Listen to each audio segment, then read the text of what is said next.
ذرا غور کیجئے گا، اکثر میں اور آپ اپنے رشتہ داروں کے لیے، اپنے شریکوں کے لیے، اپنے دوست و احباب کے لیے گلہ کرتے ہوئے نظر آتے ہیں، جی وہ تو ہمارے بہت اپنے ہیں، وہ تو ہمارے رشتہ دار ہیں اور وہ ہمیں وقت نہیں دیتے، یا وہ ہمارے خلاف یہ کام کرتے ہیں۔ تو ذرا تھوڑی دیر کے لیے سوچیے گا کہ مقدس یوسف اور مقدسہ مریم اسی گاؤں، اسی علاقے سے نکلے تھے، اسی علاقے میں وہ واپس آئے اور ان کے اپنوں کے پاس ان کے لیے کوئی جگہ نہیں ہے۔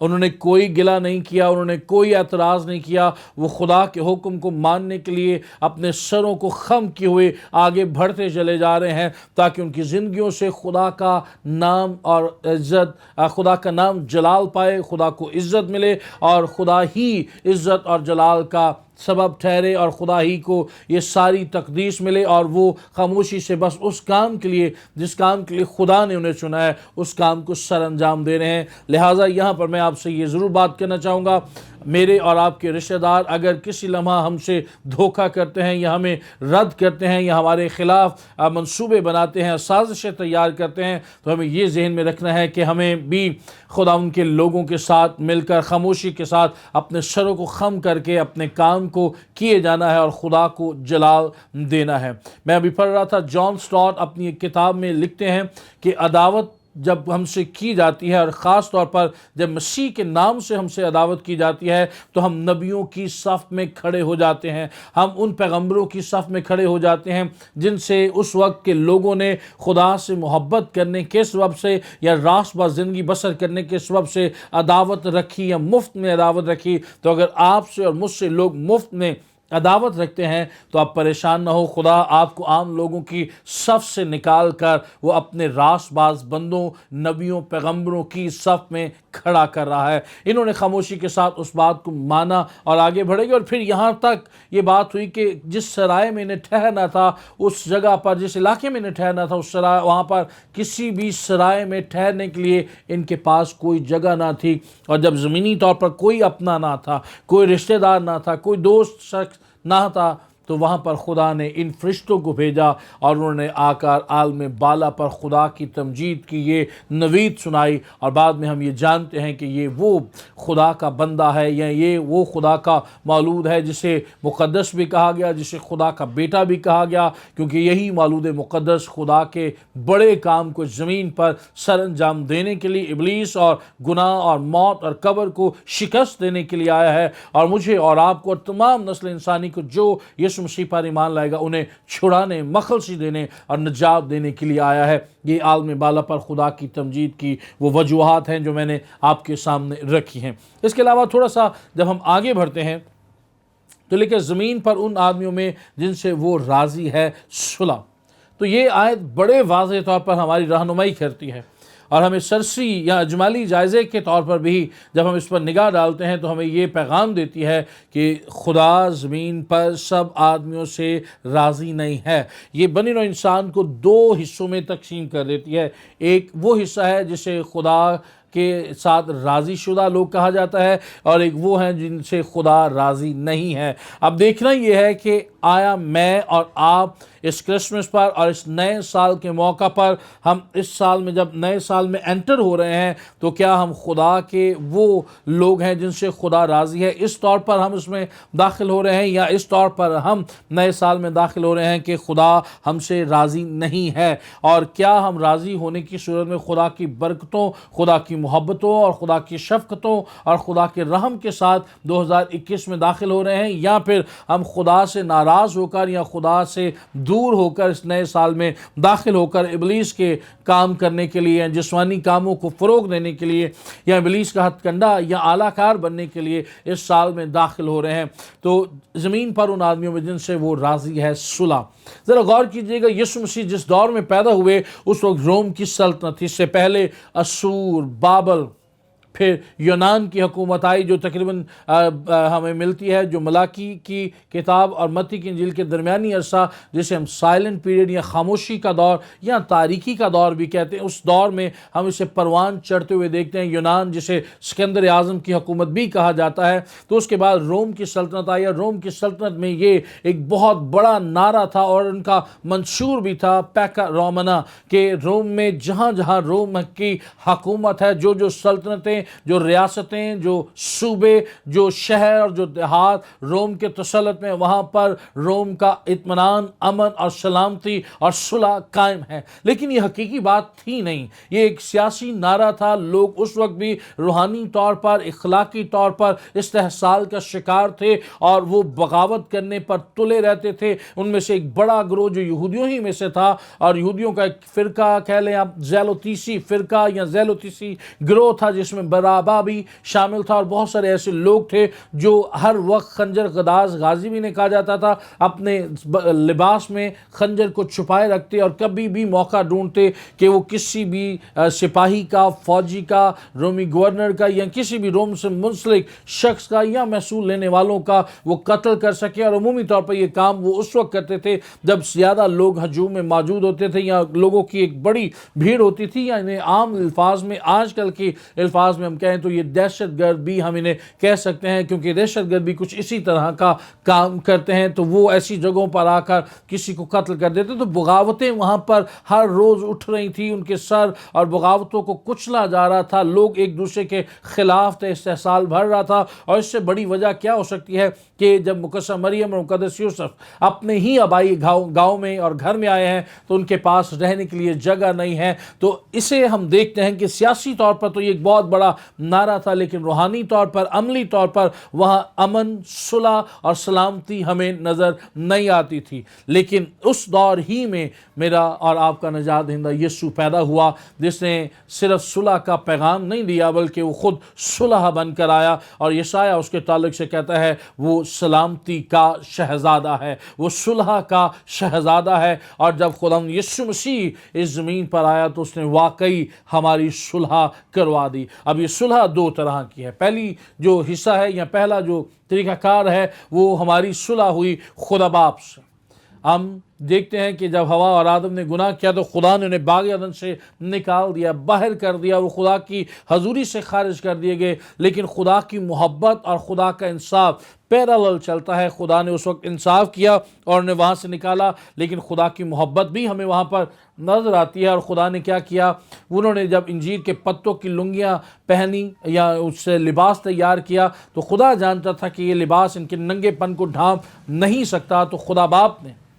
وہاں پر ان کے لیے چمڑے کے کرتے بنائے یا انہیں پہنائے، اور چمڑے کی کرتے کی پوشاک انہیں پہنا کر خدا باپ نے اپنی محبت کا اظہار کیا۔ تو خدا کی محبت اور خدا کا انصاف دونوں ساتھ ساتھ چلتے ہیں، اور یہ ساری بائبل مقدس میں اور اپنی زمینی زندگی میں بھی ہم دیکھتے ہیں خدا محبت بھی کرتا ہے، خدا ہمیں سزا بھی دیتا ہے، خدا ہم پر رحم بھی کرتا ہے، لیکن خدا ہمیں تنبیہ بھی کرتا ہے تاکہ ہم حد سے زیادہ بگڑ نہ جائیں اور ہم خدا کی حضوری سے خارج نہ کر دیے جائیں۔ تو خدا نے ان کے لیے یہ کام کیا، لیکن خدا ان سے ناراض رہا، اور پھر اس ناراضگی کو دور کرنے کے لیے یا اس بڑی خلیج کو پات کرنے کے لیے میرا اور آپ کا نجات دہندہ یسوع مسیح آیا، جس نے ہماری صلح باپ کے ساتھ کروا دی۔ اور آپ کو بخوبی یاد ہوگا جب یسوع مسیح نے صلیب پر چلا کر اپنی جان دی تو اس کے بعد ہیکل کا پردہ اوپر سے نیچے تک پھٹ گیا، دو حصے ہو گیا، جو اس بات کی واضح علامت تھی، سمبولیکل میسج تھا کہ اب خدا اور انسان کے درمیان جو پردہ تھا اب وہ پھٹ چکا ہے۔ آپ جب بھی چاہیں، میں جب بھی چاہوں، خدا کو اے ہمارے باپ کہہ کر پکار سکتے ہیں۔ اب ہمیں کسی اور درمیانی کی ضرورت نہیں ہے۔ اب صرف اگر درمیانی کی ضرورت ہے تو وہ خداوند یسوع مسیح ہے۔ عبرانیوں کا مصنف اس بات کو بخوبی طور پر پیش کرتا ہے کہ کس طرح خداوند یسوع مسیح ہمارا درمیانی ہے۔ لیکن جس درمیانی کی میں بات کر رہا ہوں کہ اب ہمیں اور درمیانی کی ضرورت نہیں ہے، نہ کسی انسان کی، نہ کسی بکرے کی، نہ کسی قربانی کی، نہ کسی سوختنی قربانی کی، نہ کسی چڑھاوے کی، نہ کسی چادر کی، نہ کسی ٹونے کی۔ ہمیں کسی اور چیز کی ضرورت نہیں ہے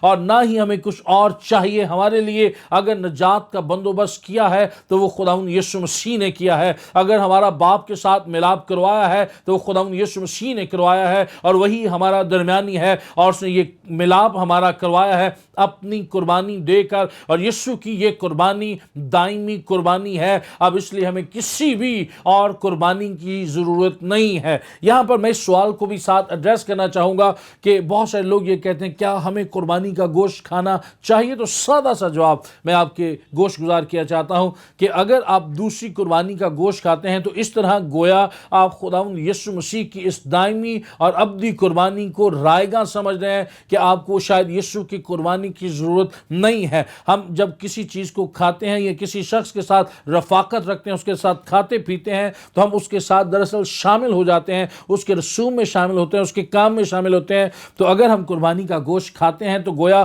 ہم اس رسم میں اس عقیدے میں شامل ہو جاتے ہیں۔ اس لیے ہمیں قربانی کا گوشت کھانا سے پرہیز کرنا ہے، احتراز کرنا ہے، اور ہم نے اپنے آپ کو صرف اور صرف خدا ان کے حضور رکھنا ہے۔ تو یسوع ہے جس نے ہماری صلح باپ کے ساتھ کروائی۔ آپ ذرا غور کیجئے گا، صلیب دو پول سے بنی ہے، خدا باپ کے ساتھ انسان کی صلح جو سیدھا پول ہے، اور ایک دوسرا پول ہے جو اس طرح کا ہے، صلیب کل اس طرح بنتی ہے۔ تو یہ جو پول ہے اس طرح کا عمودی سمت میں، اس کو ذرا غور کیجئے تو یہ ایک انسان کی دوسرے انسان سے صلح ہے۔ تو خدا باپ ہی نے خدا یسوع مسیح کے وسیلہ سے میری اور آپ کی صلح ہمارے ساتھی انسانوں سے بھی کرا دی، اور اس کا سب سے بڑا ثبوت یا جگہ جو ہے وہ ہمیں کلیسیا نظر آتی ہے۔ کلیسیا وہ جگہ ہے جہاں پر ہمیں ہر طرح کے لوگ نظر آتے ہیں۔ شاید ہم سے بہت زیادہ اچھے نیک لوگ بھی ہوں، شاید ہم سے بہت زیادہ گنہگار اور بدکار لوگ بھی اس کلیسیا میں موجود ہوں، لیکن ہمارے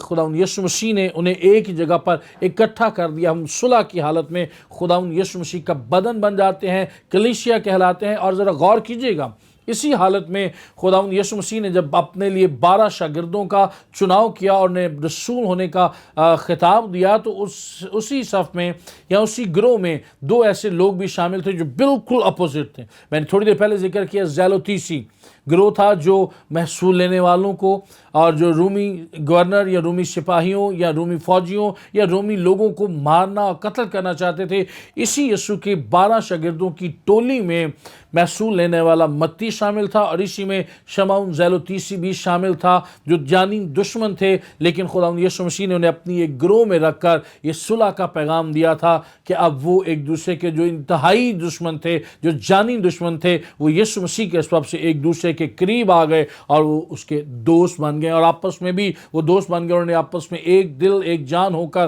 بڑے کام کیے، اور آج ساری دنیا انہی کے یعنی ان 11 شاگردوں، جن میں سے شمعون اسکریوتی بعد میں نکل گیا کیونکہ اس نے اپنے آپ کو پھانسی دے دی، اسی کی وجہ سے ساری دنیا میں لوگ یسوع مسیح کو جانتے ہیں۔ اور خدا روح القدس نے ان 11 شاگردوں کو اور پھر بعد میں پالوس کو کثرت کے ساتھ اپنے کلام کی خدمت کے لیے، پرچار کے لیے، اور لوگوں کی نجات اور رہائی اور کائنات کی بحالی کے لیے استعمال کیا۔ اس لیے ہمیں یہ ذہن میں رکھنا ہے کہ ہم خدا کے ساتھ صلح کی حالت میں ہیں، اور اگر ہم خدا کے ساتھ صلح کی حالت میں ہیں تو ہمیں اپنے ساتھ بھی، اپنے ساتھی انسانوں کے ساتھ بھی صلح کی حالت میں ہونا ہے۔ اب سوال ایک اور طرف چلا جا رہا ہے، اور وہ یہ ہے کہ خدا کن آدمیوں سے راضی ہے اور کن آدمیوں سے ناراض ہے؟ تو جواب بڑا سادہ سا ہے۔ خدا ان سے راضی ہے جو خدا کو پورے دل، پوری جان، پوری طاقت، پوری عقل کے ساتھ محبت کرتے ہیں۔ خدا ان سے راضی ہے جو اپنے پڑوسی سے اپنی مانند محبت رکھتے ہیں۔ خدا ان سے راضی ہے جو اپنے باپ اور اپنی ماں کی عزت کرتے ہیں، جو اپنے ساس سسر کی بھی عزت کرتے ہیں، جو اپنے رشتہ داروں کی، اپنے آس پڑوس کے لوگوں کی عزت کرتے ہیں۔ خدا ان سے راضی ہے جو بائبل مقدس کو پڑھتے اور سنتے ہیں اور اس پر عمل کرتے ہیں۔ خدا ان سے راضی ہے جو باقاعدگی کے ساتھ چرچ جاتے ہیں۔ خدا ان سے راضی ہے جو باقاعدگی کے ساتھ اپنی ماہانہ دایکیاں اور اپنے ہدیہ جات خدا کے گھر میں لاتے ہیں۔ خدا ان سے راضی ہے جو اپنے ٹیلنٹ، اپنے توڑوں کو دباتے نہیں بلکہ خدا کو جلال دینے کے لیے انہیں استعمال میں لاتے ہیں۔ خدا ان سے راضی ہے جو دوسروں کے ساتھ صلح کرتے ہیں اور ہمیشہ صلح کی خوشخبری کی تیاری کے جوتے پہنتے ہیں۔ خدا ان سے راضی ہے جو اپنے رویوں، اپنے مزاجوں، اپنی گفتگو سے خدا کے نام کو عزت اور جلال دیتے ہیں، لیکن خدا ان سے راضی نہیں ہے جو اپنے باپ اور ماں پر لعنت کرتے ہیں۔ خدا ان سے راضی نہیں ہے جو اپنے بڑوں کی، اپنے رشتوں کی قدر نہیں کرتے اور ان کے تشخص کو قائم نہیں رکھتے۔ خدا ان سے راضی نہیں ہے جو اپنے پڑوسی سے اپنی مانند محبت نہیں کرتے۔ خدا ان سے راضی نہیں ہے جو صلح کی حالت میں اپنی زندگی نہیں گزارتے اور صلح کی خوشخبری کی تیاری کے جوتے پہننے کے بجائے بدعتوں، لڑائیوں، جھگڑوں کے جوتے پہن کر مختلف گھروں میں جاتے ہیں۔ تو ذرا غور کیجئے، نئے سال میں ہم داخل ہو رہے ہیں، ہم نے کرسمس کو منایا ہے، تو ہم کس حالت میں نئے سال میں داخل ہو رہے ہیں؟ ہم کس حالت میں ہم خدا کو عزت اور جلال دینے کا سبب بن رہے ہیں؟ میں نے پہلے عرض کیا کہ ہم نئے سال میں کیا خدا کے نام کو عزت اور جلال دینے کی صورت میں خدا کے ساتھ صلح کی حالت میں داخل ہو رہے ہیں، یا ہم ناراضگی اور دوسروں کے ساتھ لڑائی جھگڑوں کی حالت میں اور خدا سے ناراضگی کی حالت میں 2021 میں داخل ہو رہے ہیں؟ جواب آپ کے پاس موجود ہے، لیکن میں آپ سے یہ ضرور گزارش کرنا چاہوں گا کہ خدا نے ہمارے لیے صلح کے اس پیغام کو جاری کیا ہے۔ خدا یسوع مسیح خود صلح بن کر آیا، آئیں ہم دوسروں سے صلح کریں، اور صلح کرنے کے لیے ہمیشہ کوشش کیجئے کہ یہ نہ موقع دیں کہ کوئی دوسرا آ کر آپ سے پہلے صلح کرے یا پہلے معافی مانگے۔ خدا یسوع مسیح کی کوئی غلطی نہیں تھی، کوئی گناہ نہیں تھا،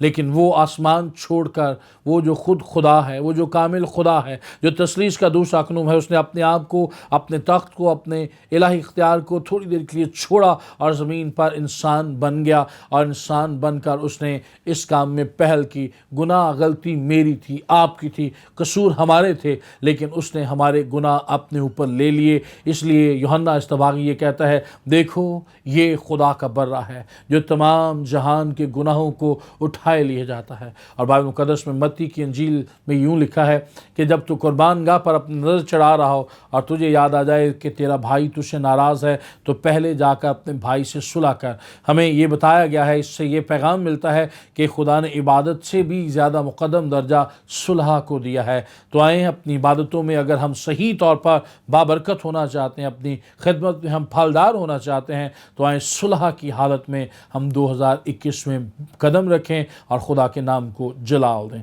اور سیاسی طور پر، سماجی طور پر، خاندانی طور پر اور روحانی طور پر ہم خدا یسوع مسیح کو جلال دینے کے لیے اس نئے سال 2021 میں قدم رکھیں۔ خدا آپ کے ساتھ ہو، آپ کو میری طرف سے، میرے خاندان کی طرف سے اور بیت الہم ٹی وی کی طرف سے کرسمس اور نیا سال 2021 بہت بہت مبارک ہو۔ خدا آپ کے ساتھ ہو اور آپ کو برکت دے۔ دیکھتے رہیے بیت الہم ٹی وی۔ آمین۔